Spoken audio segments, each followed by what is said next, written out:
E5 TV news కు స్వాగతం. ముందుగా హెడ్లైన్స్. బీజేపీకి ఒక్క ఛాన్స్ ఇవ్వండి పీఎం మోదీ. తెలంగాణ దేశానికే ఆదర్శం. ఏడాదిలో 55,143 ఉద్యోగాలు ఇచ్చామంటూ సీఎం రేవంత్ రెడ్డి.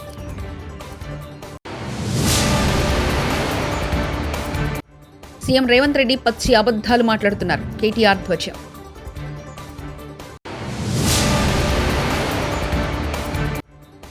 గత ప్రభుత్వ నిర్వాహం వల్లే జైలులో దారుణ పరిస్థితులు. హోంమంత్రి అనిత.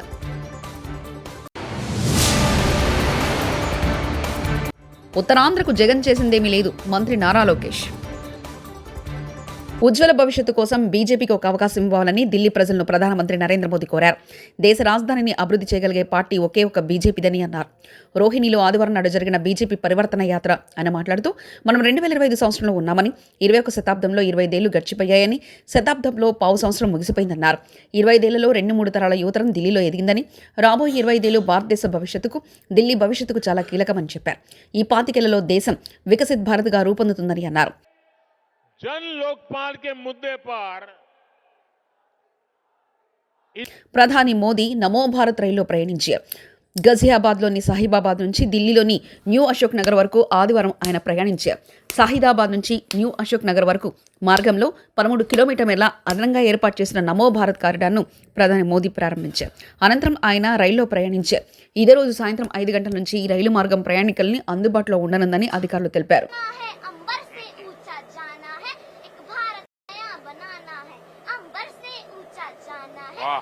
సినీ నటుడు అల్లు అర్జున్ చికటపల్లి పోలీస్ స్టేషన్కి వెళ్లారు. సంధ్యా థియేటర్ తొగ్గిసలాట కేసు విచారణ నేపథ్యంలో ప్రతి ఆదివారం పీఎస్ ముందు హాజరు కావాలని నాంపల్లి కోర్టు ఆయన ఆదేశించిన విషయం తెలిసిందే. బెయిల్ షరతుల దృష్ట్యా అల్లు అర్జున్ చికటపల్లి పీఎస్కి వచ్చి సంతకం చేశారు. 10 నిమిషాల తర్వాత అక్కడి నుంచి బయలుదేరి వెళ్లారు.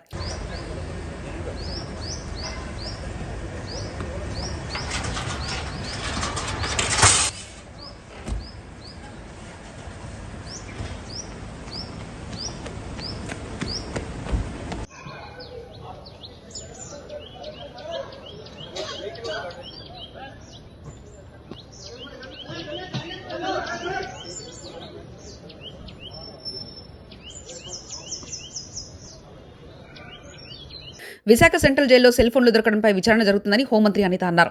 కారాగారంలో పరిసరాలను అధికారులతో కలిసి ఆమె పరిశీలించారు. కారాగారంలో ఎక్కడా భద్రతల లోపం లేకుండా చర్యలు చేపట్టామన్నారు. గత ప్రభుత్వ నిర్వాహకం వల్లే జైలులో పరిస్థితులు దారుణంగా ఉన్నాయని మండిపడ్డారు. లోపలికి గాంజా సరఫరా అనేది జరుగుతుంది. కొంతమంది స్టాఫ్ లోపల ఖైదీలకి గాంజా సరఫరా చేస్తున్నారన్నట్టుగా కొన్ని ఆరోపణలు రావటం నేపథ్యంలో లాస్ట్ టైం కూడా మేమందరం కూడా దీని మీద ఎంక్వైరీ వేయడం జరిగింది. కొన్ని నిజాలు బయటపడిన తర్వాత కొంతమందిని కూడా అక్కడ నుంచి సస్పెండ్ చేయడం కూడా జరిగింది. అయితే ఆ రోజు నుంచి నేను లాస్ట్ టైం ఇక్కడికి ఫార్మల్ విజిట్ వచ్చినప్పుడు కూడా నేను చాలా సందర్భాల్లో ఇక్కడ అబ్జర్వ్ చేసి వాళ్ళందరినీ కూడా కొంచెం అలర్ట్ చేయడం జరిగింది. ప్రతిసారి మేడం ఏంటి లాస్ట్ 5 years గురించి మాట్లాడతారని మీరు అనుకోవచ్చు, కానీ ఆ ల్యాప్సెస్ అన్నవి చాలా క్లియర్ గా మేము ఫేస్ చేయాల్సిన పరిస్థితి వచ్చింది. లాస్ట్ గవర్నమెంట్ కంప్లీట్ గా ప్రిజన్స్ తాలూకా సెక్యూరిటీ పర్పస్లో కానీ, వాటి మెయింటెనెన్స్ విషయంలో కానీ, కనీసం ట్రాన్స్ఫర్స్ విషయంలోని కానీ లోపల ఏం జరుగుతుంది అన్నది కంప్లీట్గా వదిలేశారు. మేము వచ్చిన తర్వాత ప్రతిదీ కూడా పిన్ టు పిన్ మేము అబ్జర్వ్ చేసుకుని, పిన్ టు పిన్ మేము ఎంక్వైరీ చేసుకుని, ప్రతి ఎక్కడా కూడా ఇబ్బంది లేకుండా చూసుకునే బాధ్యత మేము తీసుకుంటా ఉంటే కొన్ని సందర్భాల్లో కొంతమందికి అది ఇబ్బంది కలిగే పరిస్థితులు రావచ్చు. ఎవరికి ఎన్ని ఇబ్బందులు కలిగినా కూడా సెక్యూరిటీ, సేఫ్టీ అన్నది ముఖ్యం. కాబట్టి ద సేమ్ టైం లోపల ఎలాంటి ప్రిజనర్స్ మనం అనేసరికి లోపల ముద్దాయిలందరూ కూడా రకరకాల కేసుల్లో బయటకు వచ్చిన వాళ్ళు ఉంటారు. హత్య కేసుల్లో ఉంటారు, గొడవల్లో ఉంటారు, గాంజా కేసుల్లో ఉంటారు, రేప్ కేసెస్ ఉంటాయి,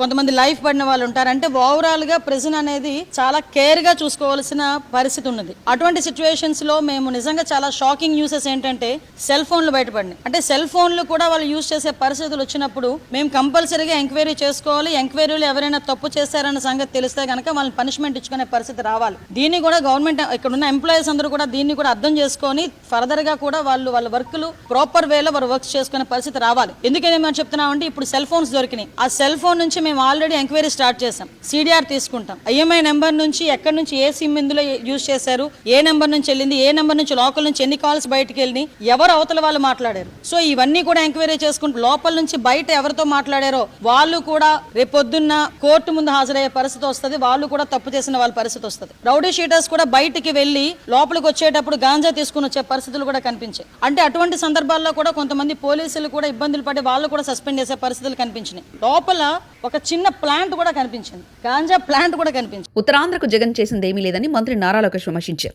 ఒక ఐటీ పరిశ్రమను కూడా తీసుకురాలేదన్నారు. ప్రధాని మోదీ పర్యటనపై సమీక్ష అనంతరం విశాఖలోని మీడియాతో మాట్లాడారు. కియా పరిశ్రమను తీసుకొచ్చింది చంద్రబాబే అని చెప్పారు. వైకాపా పాలనలో రాష్ట్రం నుంచి కంపెనీలు తరలిపోయాయని విమర్శించారు. దాని తర్వాత అనేక అభివృద్ధి కార్యక్రమాలకి ప్రధానమంత్రి గారు శంకుస్థాపన కూడా వేస్తాం జరుగుతుంది. 2014 నుంచి ఎన్డీఏ ప్రభుత్వం నినాదం ఒకే రాష్ట్రం ఒకే రాజధాని కానీ అభివృద్ధి వికేంద్రీకరణ. దాంట్లో భాగంగా దాదాపు 5 కార్యక్రమాలు ఆనాడు శ్రీకారం చుడుతున్నాం. మొదటిది నక్కపల్లిలో బల్క్ డ్రగ్ పార్క్ కోసం శంకుస్థాపన చేస్తున్నాం. ఇంకో పక్కన ఎన్టీపీసీ గ్రీన్ ఎనర్జీ దాదాపు 70,000 కోట్ల పెట్టుబడితో ఉత్తరాంధ్రలో ఆ ప్లాంట్ రాబోతుంది. అంటే దాదాపు 5 డిఫరెంట్ కార్యక్రమాలకి గౌరవ ప్రధానమంత్రి గారి శంకుస్థాపన వేస్తాం జరుగుతుంది. మీరు చూస్తే నేను చెప్పిన దాంట్లో కేవలం ఉత్తరాంధ్రకే కాదు, లేదంటే దక్షిణాంధ్రకే కాదు, అన్ని ప్రాంతాలకి సమానంగా పనులు చేయాలి, అన్ని ప్రాంతాలు సమగ్ర అభివృద్ధి చెందాలన్న ఆలోచనతోనే ఎన్డీఏ ప్రభుత్వం నాడు నేడు ఎప్పుడు పనిచేస్తుంది. సో ఈ రోడ్ షోని బహిరంగ సభని ప్రజలందరూ జయప్రదం చేయవలసిందిగా కోరుతున్నాం. గతంలో ఎన్డీఏలో ఉన్న పార్టీలందరూ ప్రతిపక్షంలో ఉన్నప్పుడు చిలకలూరుపేటలో బహిరంగ సభ ఏర్పాటు చేసి అది బంపర్ సక్సెస్ అయింది. అంతేకాకుండా విజయవాడలో గౌరవ ప్రధానమంత్రి గారి కోసం ఇటుపక్క ముఖ్యమంత్రి గారు ఇంకో పక్కన పవన్ అన్న కలిసి రోడ్ షో చేశారు, అది కూడా భారీ సక్సెస్ అయింది. దానికి డబుల్ సక్సెస్ చేయాలన్న కృషితో అందరం పనిచేస్తున్నాం, చేయాలని తపంతో మేము ఉన్నాం. ముందు ఇంకా చాలా మనం కూడా అనేక కార్యక్రమాలు చేసుకోవాల్సిన అవసరం ఉంది. దారి తప్పిన రాష్ట్రాన్ని సరైన దారిలో పెట్టాల్సిన బాధ్యత మనందరిపైన ఉంది. ఇప్పటికీ చాలా అప్పుల పాలైపోయాం. గత ప్రభుత్వం చేసిన అప్పులు వడ్డీ కట్టేదానికే చాలా ఇబ్బందులు ఎదుర్కొంటున్నాం. కేంద్ర ప్రభుత్వం సహకారం చాలా అవసరం. పెద్దలు అన్నట్టు పోలవరం కోసం ఇప్పుడు 2,000 కోట్ల రూపాయలు నిధులు ఇస్తాం జరిగింది. కేటాయింపులు కాదు, డైరెక్ట్ శాంక్షన్ చేస్తారు, అకౌంట్కి వచ్చినాయి. నిర్వాసితులకి దాదాపు 900 కోట్ల రూపాయలు వాళ్ళు. హైదరాబాద్ ప్రజాభవన్లో నిర్వహించిన రాజీవ్ గాంధీ సివిల్స్ అభయహస్తం కార్యక్రమంలో సీఎం రేవంత్ రెడ్డి పాల్గొన్నారు. సివిల్స్ మెయిన్స్ ఉత్తీర్ణత సాధించి ఇంటర్వ్యూకి ఎంపికైన 20 మంది అభ్యర్థులకు ఆర్థిక సాయం అందించారు. ఈ సందర్భంగా సీఎం మాట్లాడుతూ తెలంగాణ అధికారులు కేంద్రంలో ఉన్న రాష్ట్రాల కోసం కృషి చేయాలి. మా ప్రభుత్వం వచ్చాక ఏడాదిలో 55,143 ఉద్యోగాలు ఇచ్చాం. ఇది దేశంలోనే రికార్డు. 10 ఏళ్లలో పేరుకుపోయిన ఖాళీలను భర్తీ చేస్తూ ఇప్పుడు ఉద్యోగాలు ఇస్తున్నాం. దేశానికి తెలంగాణ ఆదర్శంగా నిలబడింది. గతంలో ఎన్నడూ 563 గ్రూప్ 1 ఉద్యోగాలు ఇవ్వలేదు. 14 ఏళ్లుగా వీటి నియామకాలు చేపట్టలేదంటూ రేవంత్ రెడ్డి వ్యాఖ్యానించారు. నిర్వహించడం మొదలుపెట్టింది. అందులో భాగంగానే జాతీయ స్థాయిలో నిర్వహించబడే పబ్లిక్ సర్వీస్ కమిషన్లో తెలంగాణ రాష్ట్రం నుంచి అత్యధికంగా విద్యార్థులు పాస్ అవ్వాలి, అందులో వాళ్ళు రాణించాలి అనేది మా ప్రభుత్వం యొక్క లక్ష్యం. వెనుకబాటుతనం గురించి చర్చ జరిగినప్పుడు బీహార్ వివిధ సందర్భాలలో చర్చకు వస్తుంది. అంత వెనుకబడిన ప్రాంతమైన బీహార్ నుంచి ఐఏఎస్ ఐపీఎస్లు లేకపోతే ఐఎఫ్ఎస్ లాంటి సెలక్షన్ చూస్తే అత్యధికంగా ఉంటారు. మన దగ్గర ఉన్న అధికారులను చాలామందిని చూసిన బీహార్ రాష్ట్రం నుంచి వచ్చిన వాళ్ళే. దేశ స్థాయిలో సివిల్ సర్వీసెస్లో మనం ఒకసారి లెక్క తీసుకున్నప్పుడు బీహార్ రాష్ట్రానికి ఒక ప్రత్యేకమైన స్థానం ఉంది. మరి అత్యంత వెనుకబడిన ప్రాంతంగా చర్చ జరిగే బీహార్ ప్రాంతం నుంచి ఇంతమంది సివిల్స్కు సెలెక్ట్ అవుతున్నారు, రాణిస్తున్నారు అని అంటే అక్కడ ప్రత్యేకమైన శ్రద్ధ పెట్టడం వల్లనే అది సాధ్యమైంది. మరి అలాంటి ప్రత్యేకమైన శ్రద్ధ ఆదరణ మన తెలంగాణ రాష్ట్రంలో ఉండాలి. ఇక్కడ యువతను ప్రోత్సహించాలి. ఆ ప్రోత్సాహం నగదు రూపంలో కూడా ఉండాలి. భుజం తట్టడమే కాదు, అంతో ఇంతో ఆర్థికంగా సహాయాన్ని అందించాలని ఆలోచన చేసినప్పుడు ఉప ముఖ్యమంత్రి గారు మా సింగరేణి సంస్థ నుంచి మేము ముందుకు వస్తాం. సింగరేణి సంస్థ ద్వారా ప్రిలిమ్స్ క్లియర్ అయిన వాళ్లకు ₹1,00,000 ఇద్దాము. ఎందుకంటే కోచింగ్ సెంటర్లు హైదరాబాద్లో కాకుండా ఢిల్లీకి కూడా వెళ్ళాల్సి ఉంటుంది. అక్కడ ఉన్నప్పుడు చిన్న ఆర్థిక ఇబ్బందులతోటి ఈరోజు బలరాం మన సింగరేణి సిఎండిగా ఉన్న ఒక గిరిజన యువకుడు ₹50 పుస్తకం కొనడానికి లేకపోయినా చేనెంబర్ బస్టాండ్లో చేనెంబర్ చౌరస్తాలో ఒక కూలీగా పనిచేస్తూ అక్కడి నుంచి ఐఆర్ఎస్కు సెలెక్ట్ అయ్యి ఈరోజు సింగరేణి సిఎండిగా రాణించిండు అని అంటే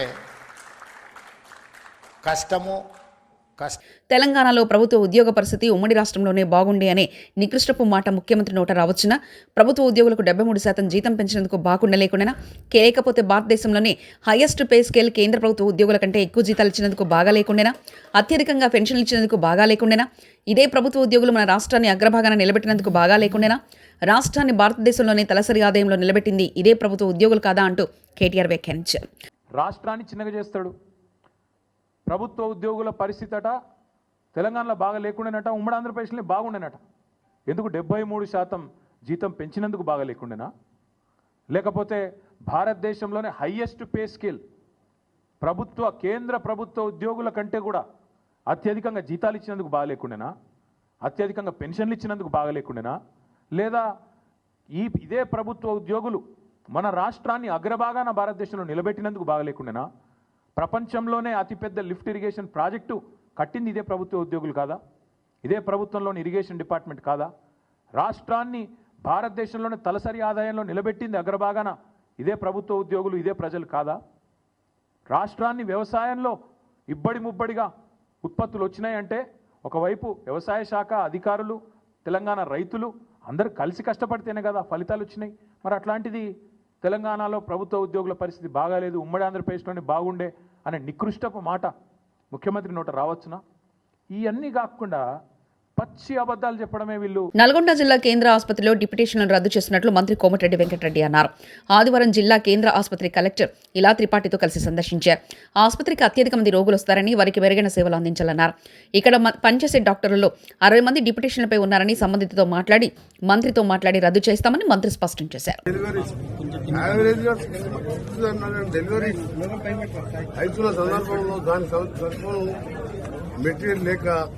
లాస్ట్ వీక్ వచ్చినప్పుడు కలెక్టర్ గారు నాకు చెప్పడం చెప్పింది, బేబీ వార్మర్స్ కానీ కొన్ని కావాలి, దాంతో లెస్ రేట్తో పెట్టే పిల్లలకు కొందరు చనిపోతారు, ఇట్లా ప్రమాదాలు ఉంటాయి అని చెప్తే దాన్ని కూడా ఏర్పాటు చేయడం జరిగింది. ఇంకా నాకు నిన్ననే కలెక్టర్ గారు నియోనేటల్ వాటర్ అంటే డెలివరీ కాకపోయే యాంటీనేటల్ వార్డ్స్ ఫెసిలిటీ లోపల చూసాము. కలెక్టర్ గారు నాకు ఫోటో పెట్టింది, దాని ప్లేస్ లేదు సార్, ఇప్పుడు క్రిటికల్ కేర్ బిల్డింగ్ కడుతున్నాము, అది 23 crores అది మార్చ్ వరకు కంప్లీట్ అవుతుంది. అయినా అది క్రిటికల్ కేర్ వేరు, ఇది వేరు. నేను అందుకనే దాన్ని ప్రీఫాబ్రికేటెడ్ కన్స్ట్రక్షన్ కంపెనీతో నిన్న సాయంత్రం మాట్లాడి తీసుకొని రావడం జరిగింది. రేపు మార్నింగ్ మార్కింగ్ ఇచ్చి స్టార్ట్ చేసి దాన్ని దాదాపు ఒక 45 lakhs 50 lakhs మొత్తం టోటల్ ఎయిర్ కండిషన్స్ ఒక 60 మంది డెలివరీకి వచ్చే లేడీస్ ని ఉండే విధంగా దాన్ని కూడా ఈ 25 రోజుల్లోనే పూర్తి చేయాలని చెప్పి ప్లాన్ పెట్టుకున్నాం. దాంతోపాటు ఇక్కడ ఇంకా మిగిలిపోయిన ఎక్విప్మెంట్ కానీ ప్లస్ దీంతో పాటు ఏ డిపార్ట్మెంట్ అయినా సరే జనరల్ సర్జరీ కానీ ఆపరేషన్ థియేటర్ లో కూడా కొన్ని ఎక్విప్మెంట్ కావాలని చెప్పి దాన్ని కూడా రేపటి వరకు అది కూడా ఏర్పాటు. యాదగిరిగుట్ట దేవస్థానం ఫిబ్రవరి 19 నుంచి 23 వరకు సుదర్శన దివ్య స్వర్ణ విమాన గోపుర మహాకుంభాభిషేకం నిర్వహిస్తున్నారు. ఈ మహోత్సవానికి రావాలని మంత్రి కొండా సురేఖ ముఖ్యమంత్రి రేవంత్ రెడ్డికి ఆహ్వాన పత్రికను అందజేశారు. ఈ కార్యక్రమంలో దేవాదాయ శాఖ ముఖ్య కార్యదర్శి శైలజ రామయ్యర్, యాదగిరిగుట్ట ఆలయ అర్చకులు తదితరులు పాల్గొన్నారు.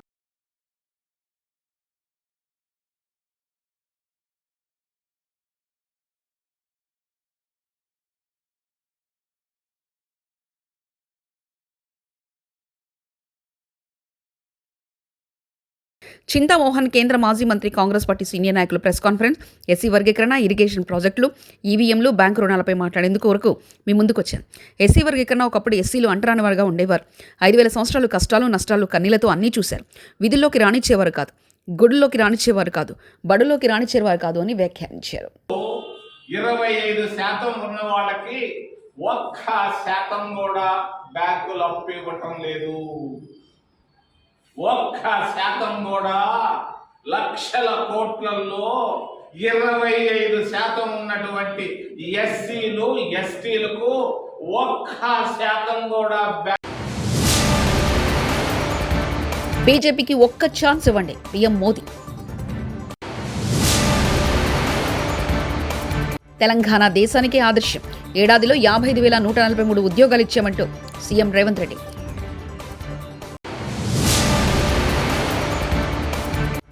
సీఎం రేవంత్ రెడ్డి పచ్చి అబద్ధాలు మాట్లాడుతున్నారు. కేటీఆర్ ధ్వజం.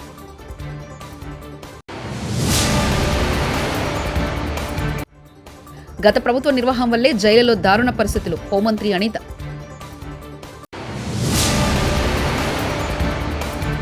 ఉత్తరాంధ్రకు జగన్ చేసిందేమీ లేదు. మంత్రి నారా లోకేష్. ఇవి బులెటిన్ విశేషాలు. చూస్తూనే ఉండండి E5 టీవీ న్యూస్.